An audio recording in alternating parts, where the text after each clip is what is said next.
나는 전능하신 아버지 하나님 천지의 창조주를 믿습니다. 나는 그의 유일하신 아들 우리 주 예수 그리스도를 믿습니다. 그는 성령으로 잉태되어 동정녀 마리아에게서 나시고 띠오 빌라도에게 고난을 받아 십자가에 못 박혀 죽으시고 장사된 지 사흘 만에 죽은 자에서 다시 살아나셨으며 하늘에 오르시어 전능하신 아버지 하나님 우편에 앉아 계시다가 거기로부터 살아있는 자와 죽은 자를 심판하러 오십니다.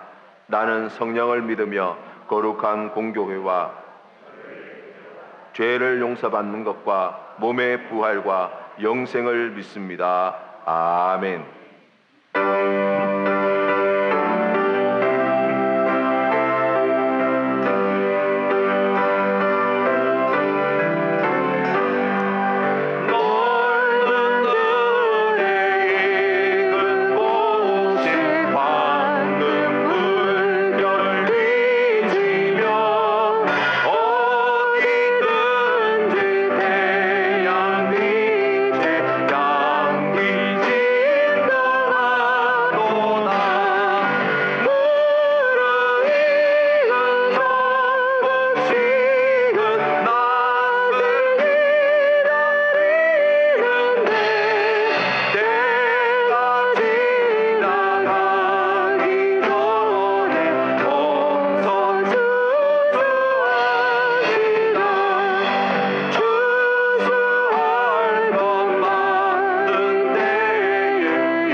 우리의 기쁨과 소망이 되시는 하나님 아버지, 지난 한 주간도 험한 세상 가운데 우리를 지켜주시고 소중한 예배의 자리에 나와 소원을 간구하며 찬양과 말씀으로 은혜 받게 해주시니 감사드립니다. 하나님의 자녀로 부름받았지만 세상에서 거룩하게 살지 못하였고 힘들고 어려울 때 하나님을 부인하며 마음대로 살아왔음을 이 시간 하나님 앞에 회개합니다. 이 모습 이대로 우리를 받아주시고 신실한 예배자로 세워주시옵소서.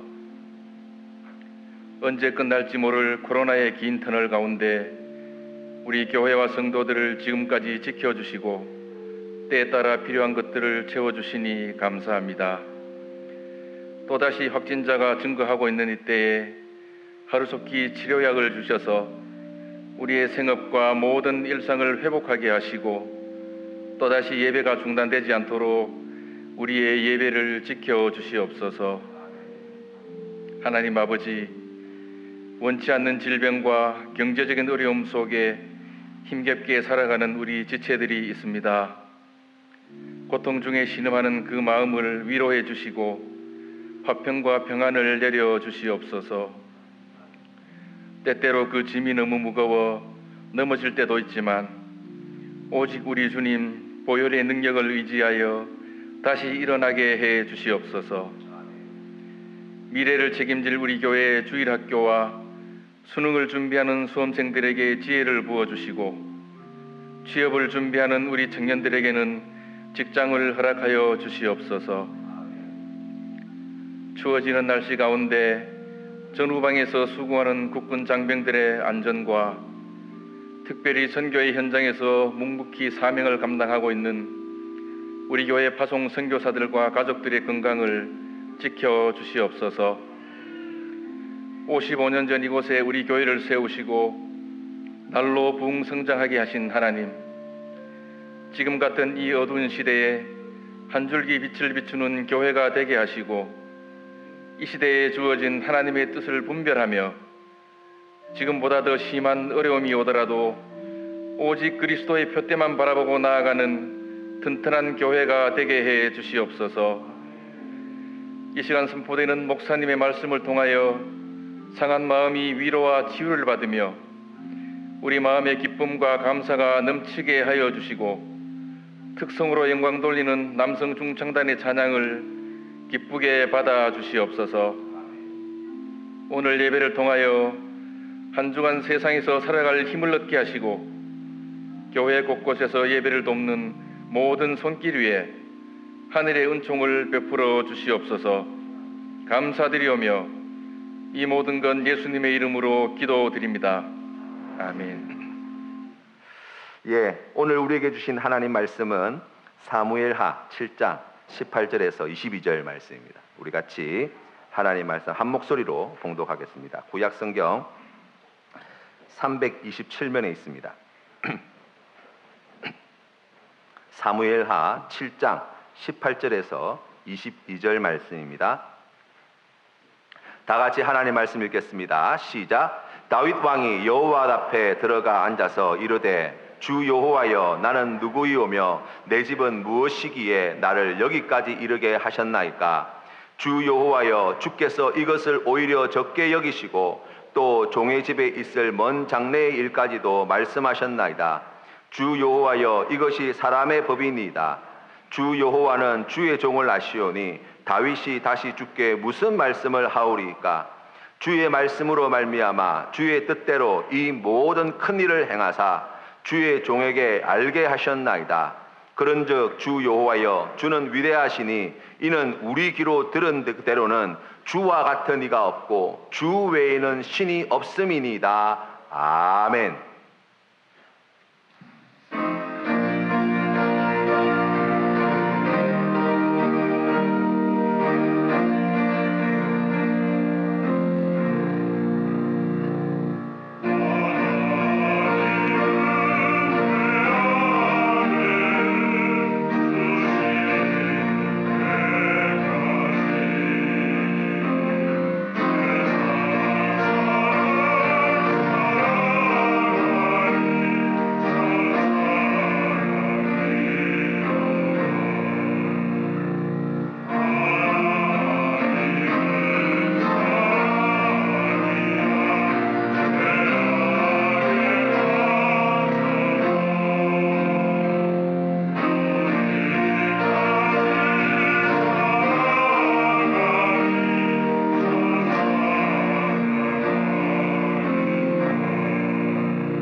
귀한 찬양 감사합니다. 예, 감사 원점이라는 제목으로 하나님 말씀 전하겠습니다.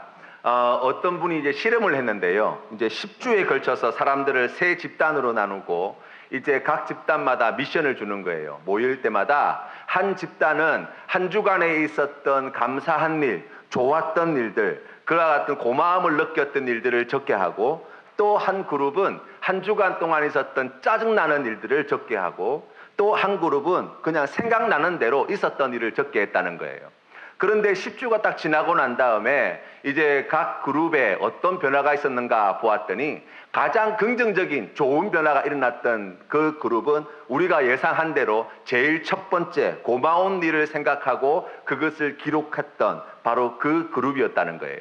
구체적으로는 이분들은 아주 수준 높은 행복감을 많이 느꼈고, 또 운동을 하거나 그런 긍정적인 삶의 변화들이 있었고, 그래서 병원 가는 일들이 줄어들고 밤에 잠을 잘 주무시고, 또 불안함이나 그와 같은 마음의 불안함이나 염려가 많이 줄어들었고, 또 여러 가지 어려운 일을 만날 때, 예를 들면 화나는 일을 이렇게 당하게 될 때 덜 공격적으로 반응하게 되더라는 거예요. 그래서 생각해보면 이 감사하는 일이 우리에게 얼마나 유익하냐, 좋으냐라고 하는 과학적이고 합리적인 근거가 될 만한 여러 가지 일들을 우리가 어렵지 않게 볼 수 있어요. 그 말은 다시 말하면 감사하는 것은 누구를 위한 것입니까? 바로 나에게 하나님께서 주시는 복과 은혜를 누리는 가장 좋은 방법이 되어진다고 말씀하시는 거예요. 사랑하는 성도 여러분, 우리가 주님 앞에 나아갈 때, 우리가 세상에서 살아갈 때 감사함으로 하나님 앞에 나아가시고, 우리의 삶 가운데 우리의 입술에서 원하든 원치 않든 우리가 끊임없이 의도적으로 감사를 고백하는 복된 성도 되시기를 바랍니다. 그러할 때 우리의 삶에 참으로 귀하고 아름다운 놀라운 변화들이 더하여지고, 그로 말미암아서 큰 복과 은혜를 누리게 되어진다 이야기합니다. 우리가 오늘 읽은 사무엘하 7장 말씀은 이 다윗 개인에게 있어서 매우 중요한 사건이 기록된 장이라고 할 수 있습니다. 이스라엘이라고 하는 나라의 입장에서 보아도 이 사무엘하 7장 말씀은 매우 중요합니다. 뿐만 아니라 예수 그리스도를 믿는 우리에게도 매우 의미 있고 가치 있는 말씀이라고 이야기할 수 있습니다. 이 7장의 시작은 다윗의 한 가지 소원으로부터 시작합니다. 이 다윗이 이스라엘의 왕이 되고 난 뒤에 이제 예루살렘 성을 차지하고 있던 이 가나안 여부스 족속을 물리치고, 또 그동안 이스라엘을 갖다가 그토록 괴롭혔던 블레셋을 갖다가 제압을 하고 난 뒤에 하나님의 언약궤를 예루살렘 성 안으로 우여곡절 끝에 이제 가지고 들어온 후에 이 다윗 마음 가운데에 하나님의 성전을 지어야 되겠다는 그러한 거룩한 소망이 생겼어요. 우리가 생각해보면 매우 바람직한 소망이라고 이야기할 수 있습니다. 나단 선지자에게 이런 다윗이 자신의 소망에 대해서 이야기하였더니 이 나단 선지자는 하나님께 물어보기도 전에 그건 너무 좋은 생각이라고, 왕이 하고 싶으신 대로 다 하시라고 그렇게 말씀을 할 정도로 너무나 기가 막힌 그러한 이야기라고 할 수 있어요. 그런데 나단 선지자가 너무나 좋은 생각인데 제가 일단 하나님께 한번 여쭈어보고 다시금 말씀을 드리겠습니다 라고 하나님께 가서 이 이야기를 하나님께 하랬더니 의외로 하나님께로부터 돌아온 대답은 성전 짓지 말라는 거예요. 내가 언제 성전 지어달라 그랬냐, 내가 언제 천막안에 이 하나님의 언약궤를 모셔다 놨다고 해가지고 내가 그거 서운하다고 이야기했냐, 그거 생각하지 말라는 거예요. 그리고 난 뒤에 8절부터 시작하여서 이 다윗에게 주시는 축복의 말씀을 주십니다. 우리가 다윗 언약이라고 이야기하는 바로 그 언약의 말씀들을 주세요.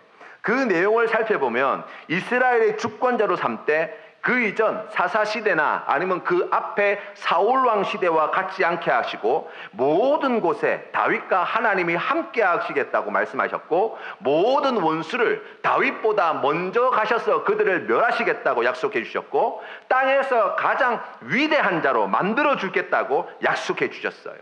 뿐만 아니라 하나님이 다윗을 위해서 집을 지으시고 다윗의 아들이 장차 성전을 짓게 하시겠다고 약속해 주셨어요.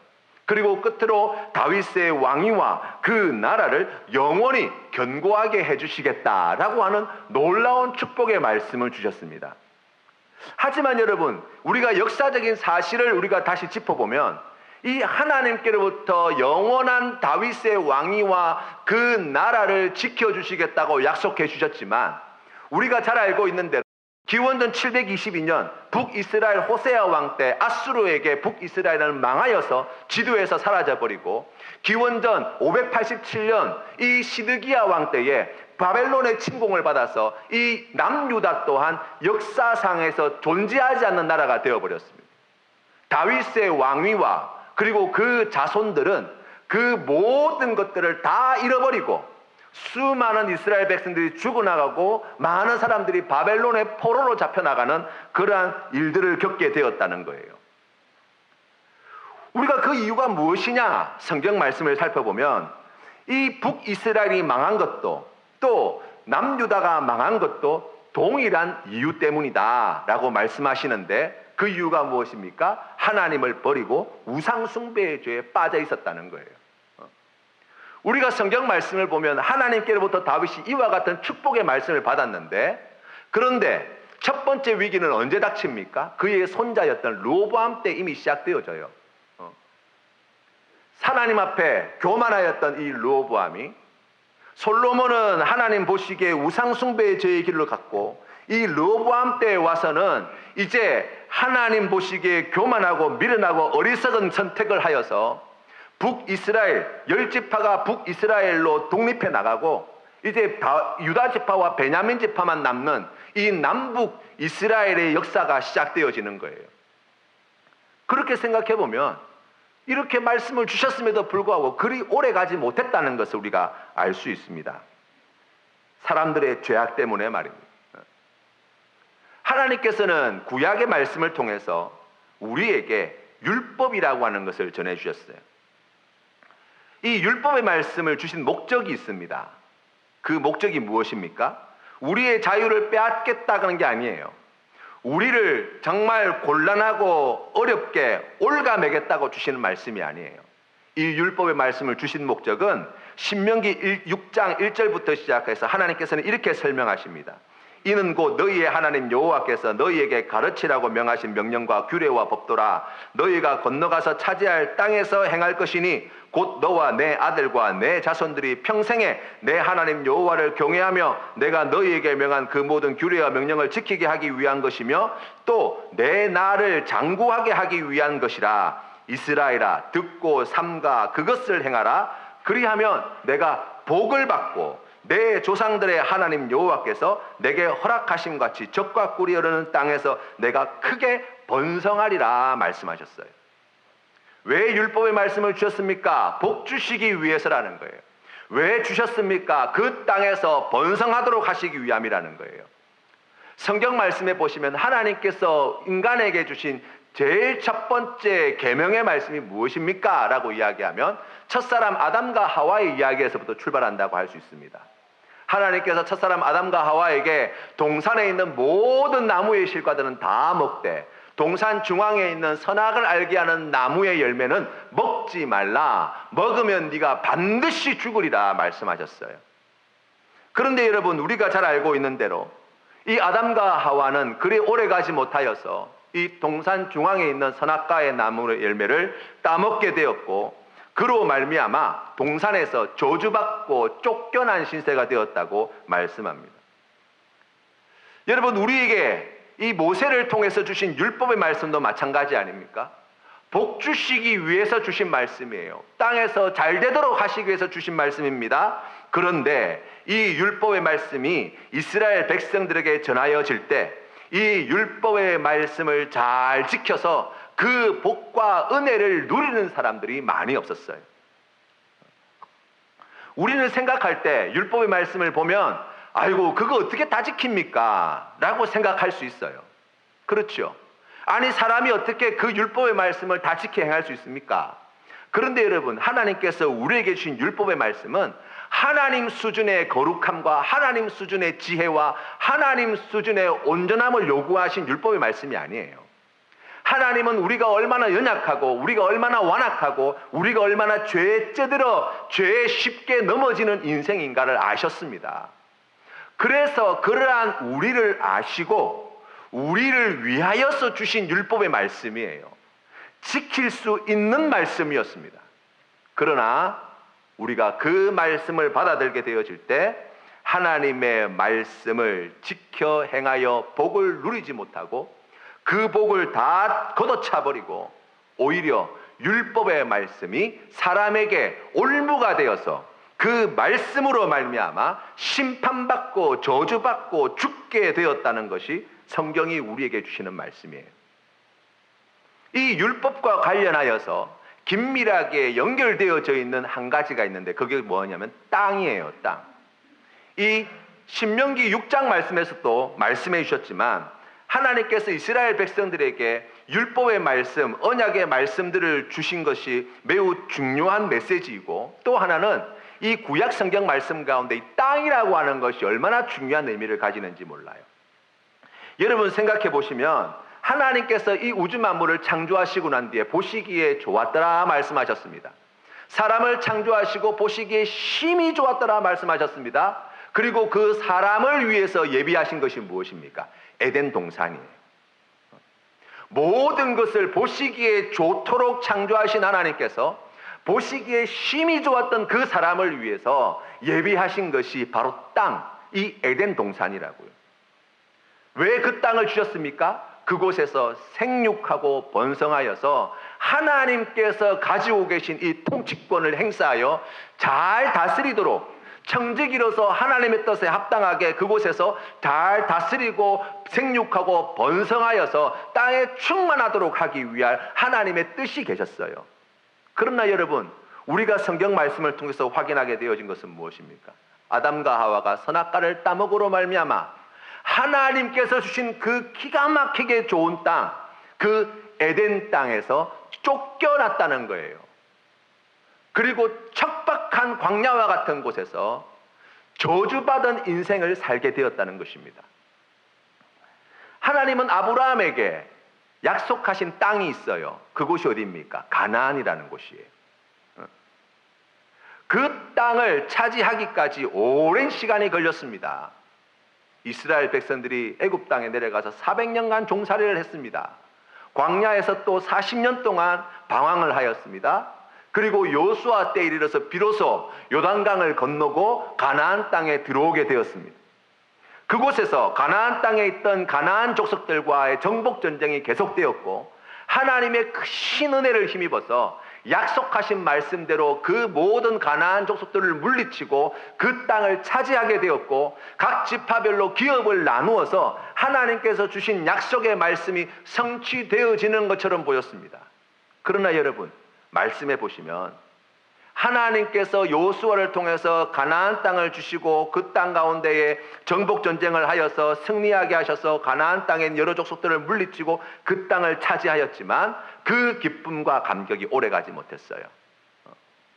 여호수아가 죽고 난 뒤에 곧바로 이스라엘 백성들은 가나안 종교, 바알신과 아세라신을 섬기는 음란한 가나안 종교에 빠지게 되었고 하나님을 버리게 되었고 그로 말미암아서 이 사사기의 말씀에 보면 그 시대가 얼마나 악한 시대가 되었고 하나님께서 어떻게 그 백성들을 갖다가 그 땅 가운데 고통스럽게 하셨는가를 보여주지요. 그 모든 혼란을 종식시킨 사람이 누구예요? 다윗 왕이에요. 그 모든 혼란을 종식시키고 하나님께서 약속하신 가나안 땅, 그 가나안 땅을 하나님의 나라로 만들어낸 왕이 바로 다윗 왕이라고요. 대적들을 물리치고 그 땅의 경계를 분명하게 하고 부국 강병을 이루었습니다. 그리고 오늘 성경 말씀에서 본 바와 같이 하나님께로부터 그 나라를 영원토록 하시겠다는 언약의 말씀도 받았습니다. 그런데 성경 말씀이 우리에게 주는 한 가지 분명한 사실이 무엇입니까? 그 나라가 오래가지 못했다는 거예요. 얼마 가지 못해 이 이스라엘 백성들은 다윗 왕조는 하나님을 버렸고 우상숭배의 제 길에 들어서게 되었고 그로 말미암아서 하나님께서 약속하신 가나안 땅을 하나님께서 주신 그 가나안 땅을 빼앗긴 자가 되어서 나라가 없어지고 왕조가 없어지고 그 땅에서 쫓겨나서 방황유리하는 그러한 백성들이 되었다는 거예요. 이렇게 보면 하나님께서 복 주시기 위해서 주신 율법의 말씀, 그 말씀은 오히려 사람들에게 심판과 죽음을 가져온 말씀이 되었고, 하나님이 주신 아름다운 젖과 꿀이 흐르는 이 가나안 땅은 다 빼앗겨 버려서 대적의 땅에서 포로로 잡혀가는 신세가 되었고, 다윗에게 주신 왕좌는 얼마 가지 못해서 역사 가운데서 사라져버리게 되었다라고 이야기할 수 있습니다. 결론이 무엇입니까?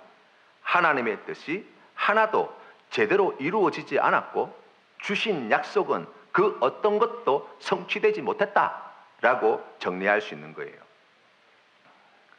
그러나 우리가 성경 말씀을 보면 다윗에게 주신 이 언약은 인간의 죄악과 바벨론의 침공과 아수르의 공격과 또 나라가 없어지는 역사의 그 비참한 현실 때문에 무효가 되거나 다른 것으로 대체되지 않았다는 거예요. 예레미야서 23장 5절 말씀에 보시면 여호와의 말씀이니라 보라 때가 이르니니 내가 다윗에게 한 의로운 가지를 일으킬 것이라 그가 왕이 되어 지혜롭게 다스리며 세상에서 정의와 공의를 행할 것이며 그의 날에 유다는 구원을 받겠고 이스라엘은 평안히 살 것이며 그의 이름은 여호와 우리의 공이라 일컬음을 받으리라. 아멘. 아모스서 9장 11절 말씀에 그날에 내가 다윗의 무너진 장막을 일으키고 그것들의 틈을 막으며 그 허물어진 것을 일으켜서 옛적과 같이 세우시겠다고 말씀하십니다.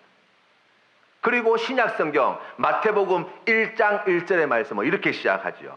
아브라함과 다윗의 자손 예수 그리스도의 계보라. 하나님은 인간의 죄와 바벨론과 같은 나라들과 이스라엘 나라가 사라진 역사적인 현실 속에서도 하나님의 약속의 말씀을 다윗의 자손인 온 우주의 왕 되신 예수 그리스도를 통해서 다윗의 왕위를 영원토록 지켜주셨습니다.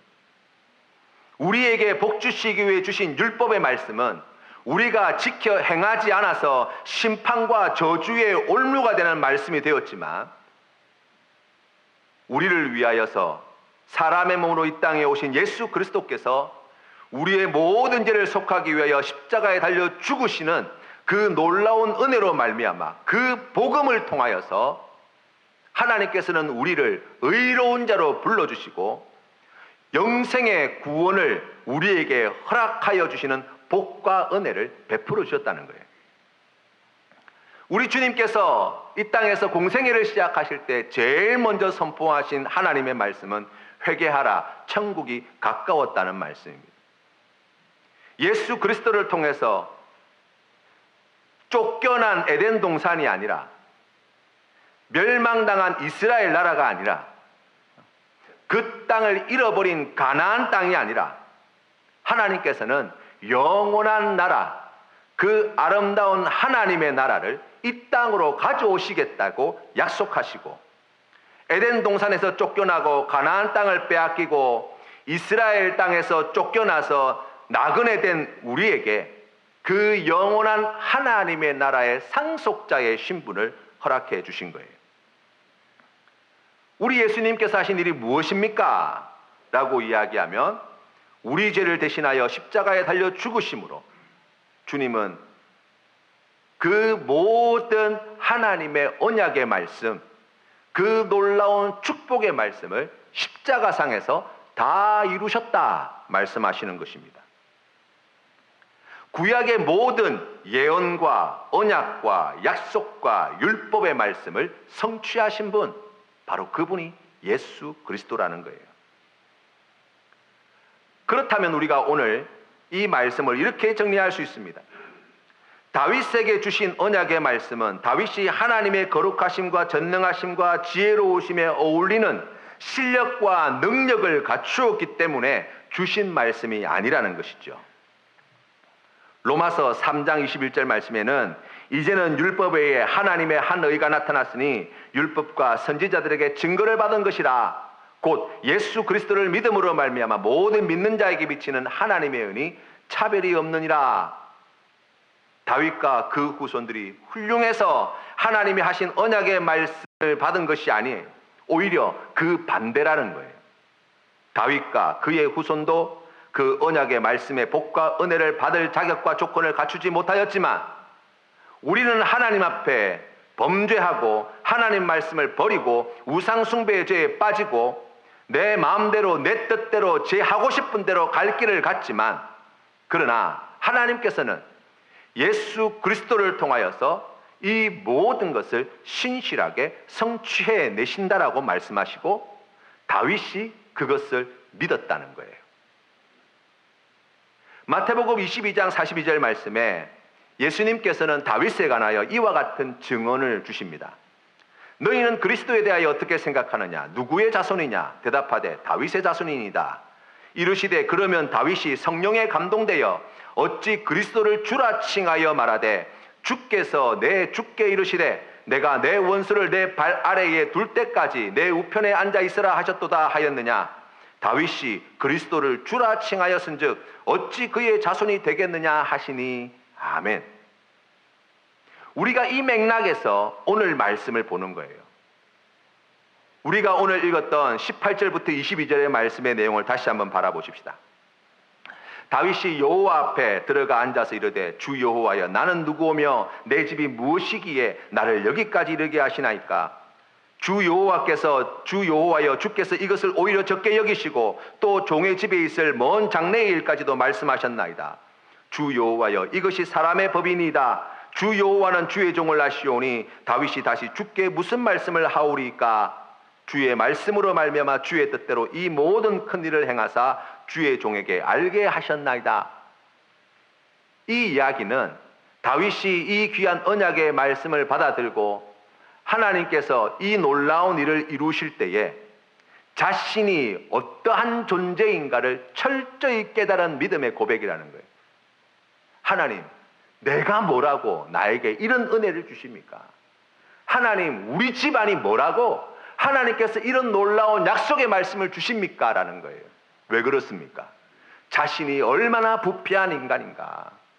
하나님 말씀을 두려워하지 않고 죄악 가운데 헤매일 때가 얼마나 많으며 하나님 보시기에 잘못된 길을 걸어갈 때가 얼마나 많으며 하나님께 충성하지 못하고 제 마음대로 제 뜻대로 살아가려고 얼마나 몸부림치는 인생인데 그럼에도 불구하고 나에게 이와 같은 은혜와 복을 주실 수 있습니까? 라는 고백이에요. 어떻게 이 믿음을 가지게 되었습니까? 어떻게 세상에 가장 위대하신 분이 하나님이시며 하나님과 같은 분이 없습니다 라고 고백하는 다윗이 되었습니까? 바로 자신의 실력과 능력이 아니라 자신의 악함과 미련함과 어리석음과 교만함에도 불구하고 예수 그리스도를 통하여 이 놀라운 언약의 말씀을 성취해내실 하나님을 보았기 때문이에요.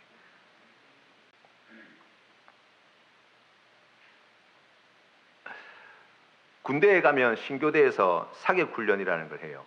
총 쏘는 연습을 하죠. 총을 쏠 때 제일 먼저 하는 것은 0점을 잡는 거예요.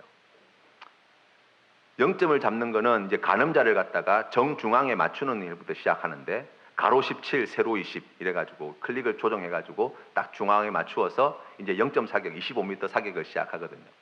그러면 이제 이 총의 가늠자를 내 몸에 맞게 이제 거기서부터 조정해 나가는 거예요. 여러분, 우리의 신앙에 있어서도 바로 이와 같은 0점이 필요합니다. 우리가 주님 앞에 이 11월 감사의 달을 맞이하여서 하나님께 감사드릴 때도 우리의 감사에 이와 같은 0점이 필요하다는 거예요.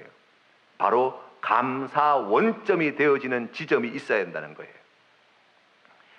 2020년 한 해를 돌아보면서 우리가 무엇으로 우리의 감사의 원점을 잡느냐, 이 한 해를 돌아볼 때 참으로 어렵고 힘든 와중에도 하나님께서 손으로 하는 이 일을 복되게 하시고 형통하게 하시고 사업을 잘 되게 하시고 직장 생활을 잘하게 하시고 자녀들이 공부를 잘하게 하시고 뭐 건강하게 하시고 이와 같은 것들이 참으로 감사한 일이지만 그보다 더 중요하고 그보다 더 본질된 감사의 원점이 되어야 할 지점이 있다는 거예요. 그게 무엇입니까? 우리의 죄악과 교만과 실패와 좌절과 고통과 눈물과 질병과 여러 가지 시험과 그 모든 어리석고 완악한 우리의 실패와 무너짐에도 불구하고 하나님께서는 하나님의 그 선하신 뜻을 꺾지 아니하시고 변경하지 아니하시고 우리를 향하여 품으신 그 선하신 뜻을 신실하게 예수 그리스도 안에서 이루어가고 계시다는 믿음이, 십자가에 달려 죽으시고 부활하신 예수 그리스도를 우리가 믿음의 눈으로 바라볼 때 나의 형편과 상황과 조건과 나의 죄악과 나의 실패와 나의 좌절, 그보다 더 큰 하나님의 은혜를 발견하게 되어지는 거예요. 그래서 우리도 주님 앞에 나아갈 때 이 다윗과 같은 믿음의 고백을 드리게 됩니다. 하나님, 제가 뭐라고 나에게 이런 은혜를 주십니까? 하나님, 우리 자녀가 뭐라고 하나님께서 이렇게 복을 더하여 주십니까? 하나님, 내가 하는 이 일이 뭐 대단한 일이라고 하나님께서 이와 같은 은혜로 지키시고 형통하게 하시고 돌보아 주십니까? 하나님, 제가 하나님 앞에 이것밖에 살지 못했음에도 불구하고 이 크신 은혜로 함께하여 주신 그 은혜가 얼마나 크고 놀라운지, 참으로 세상에 유일하신 참신은 오직 하나님 한 분밖에 없으며 하나님과 같은 분이 세상에 존재하지 않습니다. 우리가 이 믿음의 고백으로 나아가게 되는 것입니다. 어느 교수님이 실험을 했어요. 이제 실험의 내용은 이런 거예요. 최근 자신에게 일어난 좋은 일들을 하나씩 떠올려 보라는 거예요. 그래서 이번에도 세 그룹으로 딱 나누었어요. 그래서 첫 번째 그룹에게는 그 좋은 일을 떠올려 보면서 그 사건의 원인 가운데에 내가 어찌할 수 없는 그런 외적인 조건, 그런 좋은 일이 일어나게 된 내가 어찌할 수 없는, 내가 뭐 타치할 수 없는, 내가 조정할 수 없는, 내 마음대로 할 수 없는 그런 외부적인 요인들을 찾아보라는 거예요. 또 두 번째 그룹에는 그런 좋은 일을 생각하면서 그 좋은 일이 일어나기 위해서 내가 무엇을 했는지를 찾아보라는 거예요. 세 번째는 그냥 좋은 일이 있었던 거 그냥 써보라고 이야기를 했어요. 그런데 이제 그 실험에 참가한 자들에게 약간의 돈을 지불해 주었습니다. 그리고 끝나고 난 다음에 실험을 잘 참여해 주셔서 고맙다고 또 소정의 돈을 또 지불해 주었어요. 그러면서 실험이 다 끝나고 난 다음에 돌아갈 때 이제 기부할 수 있는 여러 가지 기구들, 예를 들어서 가난한 사람들을 위해서 또 뭐 이 교육 사업을 하시는 그런 좋은 일들을 하시는 분들, 또 우리가 잘 알고 있는 그런 뭐 제3국의 빈국에 있는 그런 가난한 사람들을 도와주는 그런 여러 가지 기구들을 갖다가 보여주고 이제 그분들에게 기부할 수 있는 기회를 제공했는데, 결과 어느 그룹이 제일 많이 기부를 하였나 이렇게 통계를 내보니까 좋은 일이 있을 때 외부적인 요인, 내가 어떻게 조절할 수 없는 외부적인 요인에서 그 좋은 일이 일어난 이유를 찾았던 사람들이 그렇지 않은 사람들보다 무려 25%나 더 많이 기부를 하게 되었다는 거예요. 여러분, 이것을 우리의 신앙의 자리로 가져와서 적용을 해보면 어떨까요? 여러분, 우리가 이 한 해를 살아가면서 하나님 앞에 여러 가지 감사의 제목을 구할 때에, 고백할 때, 그런 나에게 좋은 일이 있었던 이유들, 내가 이렇게 고생해서, 내가 이렇게 노력해서, 내가 이렇게 애써서 이와 같은 좋은 결과들이 있었습니다. 하나님 감사합니다. 내가 이렇게 건강한 것이 하나님 감사합니다. 뭐 여러 가지 이런 이유들을 가지고 주님 앞에 나오는 것보다 어떻게 해서 나에게 이런 좋은 일이 일어났는지 제가 잘 모르겠습니다. 하나님의 은혜입니다. 제가 정말 그 큰 복을 받아서 내가 이런 복을 누립니다. 내가 잘해서가 아니고 내 주변에 있는 다른 사람들이 좋은 마음을 가지고 저를 많이 도와주어 가지고 제가 이런 성공을 거두게 되었습니다 라고 고백하는 사람들이 하나님께서 기뻐하시는 일에 더 귀하게 헌신할 가능성이 많다는 거예요. 여러분이 만약 여러분 주변에 이와 같은 부류의 사람들을 만난다면 여러분은 어느 사람을 더 가까이 하고 싶으세요? 잘 되었을 때, 성공하였을 때 내가 정말 이번에 이 일을 성공하기 위해서 며칠 밤잠을 자지 못했고 내가 이거 준비하느라고 막 얼마나 각고의 노력을 했고 막 자료 찾고 막 조사하고 발로 뛰어다니라 발이 땀이 나도록 불이 나도록 내가 뛰어다녔고 그런 이야기를 하는 사람들을 좋아할까요? 아니면 내가 정말 아무것도 한 것 없는데 너무 운이 좋았어. 주변에 나를 도와주는 그런 사람들이 없었으면 나 이번에 이 일 성공 못했어 라고 하는 사람들을 더 좋아하게 될까요? 실험 결과 자신의 성공의 원인을 자기에서 찾지 않고 자신의 능력 밖에 있는 어떤 분들, 어떤 것에서 찾는 자들을 사람들이 더 좋아하더라는 거예요. 여러분 그렇다고 한다면 우리가 오늘 주님 앞에 믿음으로 나아갈 때 오늘 주신 말씀을 다시 한번 깨달아 우리가 우리의 삶 가운데 적용해 보기를 원합니다. 하나님, 제가 이것밖에 안 됩니다. 하나님, 제가 이렇게 연약합니다. 제가 이렇게 어리석습니다. 제 인생 이렇게 많은 문제가 있습니다. 시험이 있었습니다. 넘어졌습니다. 엎어졌습니다. 눈물 흘리는 날 너무나 많았습니다. 육신에 연약하여서 그것 때문에 얼마나 괴로웠는지 모릅니다. 그런데 내 실력과 능력이 아니라 하나님께서 그런 나에게 이와 같은 은혜와 복으로 함께 해주시고 그 약속의 말씀을 예수 그리스도 안에서 성취해내시는 하나님을 보게 해주시니 감사합니다. 우리가 이 귀한 믿음의 고백으로 나아갈 때 하나님께서 기뻐하시는 아름다운 성령의 열매가 더욱 풍성하여지고 주님께 감사드리는 감사의 고백이 더욱 풍성하여지고 범사에 감사하는 귀한 믿음의 자리에 서게 되어서 하나님께서 주시는 더 큰 은혜와 복을 받는 복된 삶을 살아가게 될 줄로 믿습니다. 감사 원점 우리 안에 있는 것이 아닙니다. 하나님께 있는 거예요.